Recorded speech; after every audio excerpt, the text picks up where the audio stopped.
You have to chant with me. You've forgotten. Okay. Om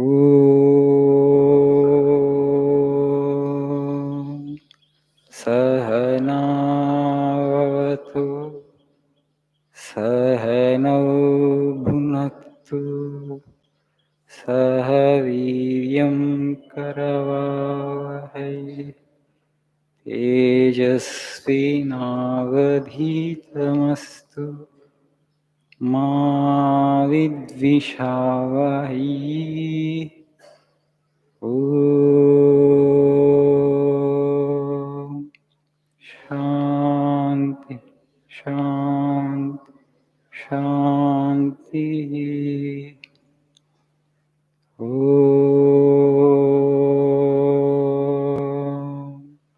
Asato Ma Sadgamaya Tamaso Ma Jyotirgamaya Mrityormamrutangamaya Om Shanti Shanti Shanti.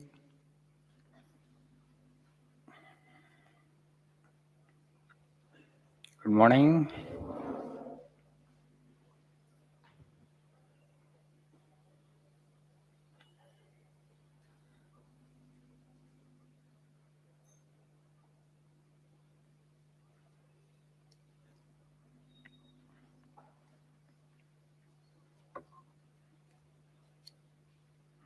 How are you all doing? Keeping well? Really? Yes. Be cheerful, be joyful. There are challenges in life, there are troubles in life. But if you're joyful and cheerful, you will be able to overcome so many problems. Okay? It is always important in life to cherish what you have already. Most of the times we don't do this. Other day I was watching a video of a Pakistani woman, Muniba Mazari. YouTube video is there. TED Talk also is there. I advise you all to watch that video. That is one of the best videos that I have watched in recent weeks. Muniba Mazari. She is now actually confined to wheelchair. She met with an accident some six and a half years back. At the age of 18, she got married. So she met with an accident. Now she is 34.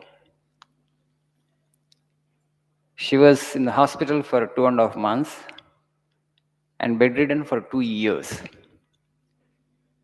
You have to see the determination and grit. And she says, you don't really treasure what God has already given you. Having all the limbs intact itself is a blessing. Okay?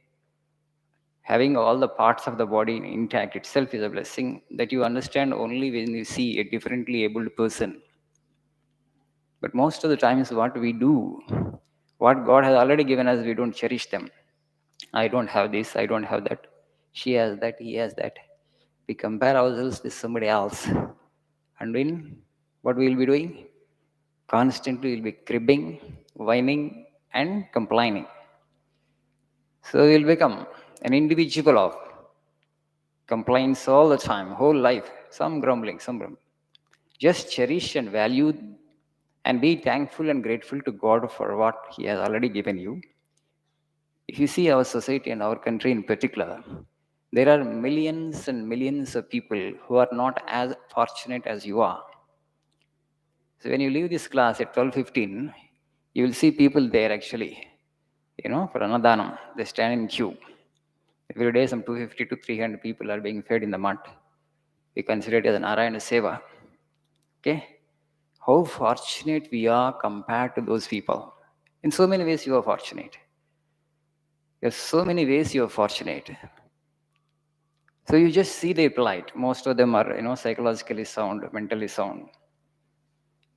They're not having any family. They're thrown out of their families. So some people say that, Swamiji, why are you feeding them like that?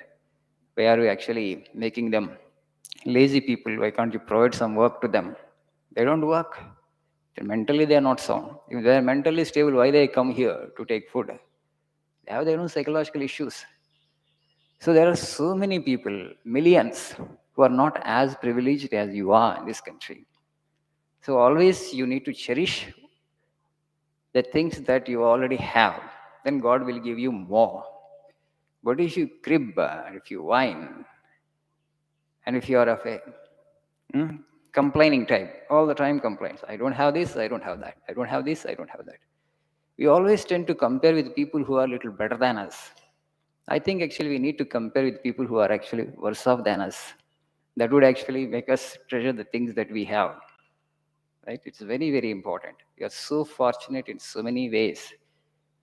Just go to an orphanage, just go to, you know,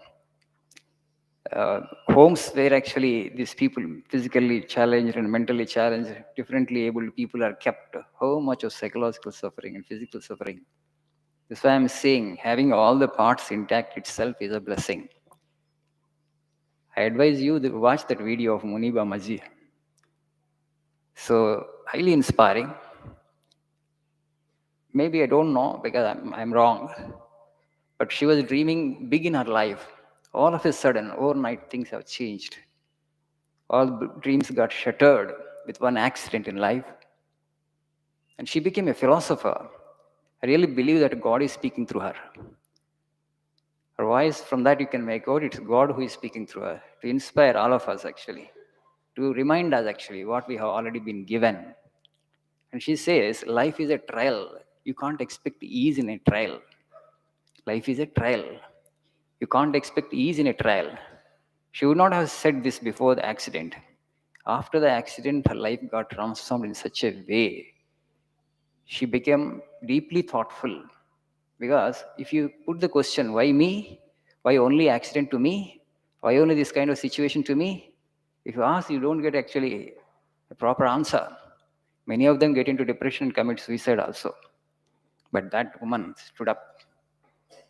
Motivational speaker means she is an epitome of inspiration, epitome of grace, an epitome of inspiration and epitome of grace. She says that life is a trial. Cherish what God has already given you. Success, money, name and fame, everything has come to her now. So she is confined to wheelchair. But she says they are not the real things. They don't give you real happiness. If you touch another life, somebody else is there in the life, in the world, who is in a greater distress than you are in, and go and give a helping hand to that individual. You can bring some joy and some happiness into the life of that individual. You have made your day. Then you will get real joy from within. And that is her last message. Try to change somebody's life in the sense that try to provide some kind of succor or solace to somebody else who is in greater pain or distress than you are in. That's how actually you will grow in spirit, you will grow in happiness, you will grow in fulfillment in life. Otherwise, the success that we are expecting in life in terms of money, in terms of name and fame, in terms of power or position, it will not really give you the true happiness. I want you all to watch that video of Muniba. TED talk is there, another talk is there. Highly inspirational talk. Really, you will definitely get a lot of motivation. You will be a joyful individual hereafter because you will cherish the things that God has already given you. That is one of the important quality we need to cultivate, we need to nurture. Be thankful, be grateful to God for what He has already given you. Then if you are a joyful individual, He will give you more. Okay? Thank you. Nice day.